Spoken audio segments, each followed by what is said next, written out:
آج پتا چلا کہ یہ وزیر خارجہ صاحب اپنے کام کے علاوہ سب کا دوسروں کے حصے میں ٹانگ اڑا رہے ہیں، اس لیے پاکستان کی خارجہ پالیسی کا یہ حال ہے۔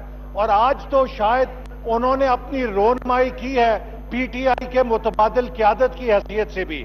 وہ شاید یہ انٹرویو دینا چاہ رہے تھے کسی کو، عمران خان کے بعد میں بھی ہوں، میرے پہ توجہ کر لیں، میں بھی امیدوار بن سکتا ہوں وزیر اعظم کا جب انہیں نظر آ رہا ہے کہ ان کے لیڈر جا رہے ہیں۔ مجھے بہت افسوس سے کہنا پڑتا ہے کہ اگر کسی ملک کا وزیر خارجہ اتنا غیر سنجیدہ ہوگا تو پاکستان کی خارجہ پالیسی کا کیا حال ہوگا؟ جناب اسپیکر، ہم تو ان لوگوں کی بات کریں گے جو اس مہنگائی سے، اس بے روزگاری سے، اس غربت سے تنگ آ چکے ہیں۔ غریب کا چولہا بجھ چکا ہے۔ آپ کے یہ اعداد و شمار، آپ کے دن تو پھیر چکے ہیں، وزیروں کے دن تو پھر چکے ہیں جنہوں نے شوگر مافیا سے مال کمایا، آٹا مافیا سے مال کمایا، فارما مافیا سے مال کمایا، جنہوں نے ایل این جی سکینڈل میں ہاتھ دھوئے اور جنہوں نے ڈالر سکینڈل میں ہاتھ دھوئے، جنہوں نے بی آر ٹی سکینڈل میں ہاتھ دھوئے، لیکن غریب بیچارہ غریب تار ہو گیا ہے۔ تو ہمیں نہ سنائیں یہ اعداد و شمار۔ جس دن میرے ملک کا عام مزدور، عام کسان ایک محنت کش کہے گا کہ میری زندگی میں آسودگی آئی ہے، اس دن میں آپ کے اعداد و شمار کی سچائی کو مانوں گا۔ آج جو صدارتی نظام کی بات کرتے ہیں، میں ان کو ایک ٹیسٹ کیس دیتا ہوں کہ ہر وہ صدر جو پاکستان میں 10 سال رہا ہے وہ محتاج ہوا ہے پارلیمانی لیڈر کے کہ اس کی ٹکٹ لے کے وہ اس اسمبلی میں پہنچا ہے، وہ اپنے تھینک یو۔ آج پاکستان کی جو فیڈریشن ہے اس کے حوالے سے یہ کون لوگ ہیں جو اس طرح کی خبریں چلاتے ہیں؟ ہم پاکستان کے آئین میں، پاکستان کے فیڈرل پارلیمنٹری نظام کے اندر کسی قسم کی مداخلت اور رد و بدل کو قبول نہیں کریں گے، اور پاکستان کا ہر شہری اپنے اس آئین کو اور اپنے اس وفاقی پارلیمانی نظام کے دفاع کے لیے سیسا پلائی ہوئی دیوار بنے گا۔ جناب والا، مجھے بتائیے، آج ہم سب بیٹھے ہیں، یہ ان کے والد صاحب بھی ہمارے ساتھ کبھی ہوا کرتے تھے، اب یہ ادھر چلے گئے ہیں، ان کو چھوڑیے، لیکن وہ لوگ جو اپنی اپنی جماعتوں کے اندر بیٹھے ہوئے ہیں، ہم نے اپنی جماعتوں میں جتنے پارلیمانی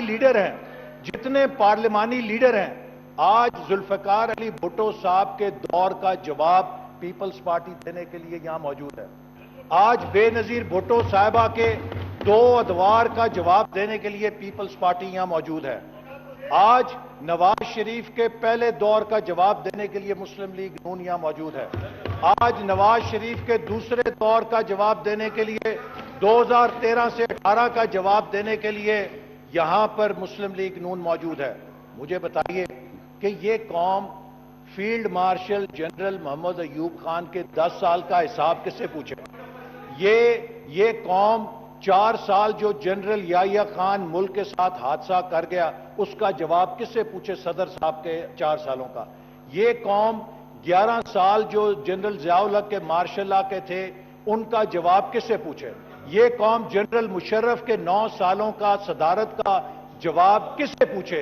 جناب اسپیکر، یہ پاکستان کے پارلیمنٹری نظام ہے جو سیاسی جماعتوں کو اور قیادت کو عوام کے سامنے جواب دہ بناتا ہے۔ صدارتی نظام ایک ڈکٹیٹر پیدا کرتا ہے جو پاکستان کے لیے کسی بھی لحاظ سے موزوں نہیں ہے۔ ہم ایک وفاق ہیں، ہمارے چھوٹے صوبے ہیں، ان کی محرومی کے پیش نظر اس قسم کی باتیں کرنا لوگوں میں آئین کے حوالے سے تجسس یا تحفظات پیدا کرنا ملک کے مفاد کے خلاف ہے۔ اس لیے میں یہ عرض کروں گا کہ آپ اس مسئلے کے اوپر ایک ڈیبیٹ کرائیں، اس مسئلے کو وانس فار آل ختم ہونا چاہیے۔ پاکستان کے اندر پاکستان کو ہم ایک تجربہ گاہ نہیں بنا سکتے۔ جب کسی کا دل کیا ایک نئے نظام کی فارمولہ پیش کر دیا۔ آج ہمارے سے اگر دوسری قوموں نے ترقی کی ہے تو انہوں نے سیاسی استحکام، کنٹینیوٹی آف پالیسیز کی وجہ سے ترقی کی ہے، اور ہم نے پاکستان کے اس پوٹینشل کو جو اللہ تعالیٰ نے ہمیں دیا ہے اگر ضائع کیا ہے تو صرف اپنی ان تجربوں کی وجہ سے کہ کبھی یہ صدارتی نظام ہے، کبھی یہ نیم پارلیمانی نظام ہے، کبھی یہ ہائیبرڈ نظام ہے،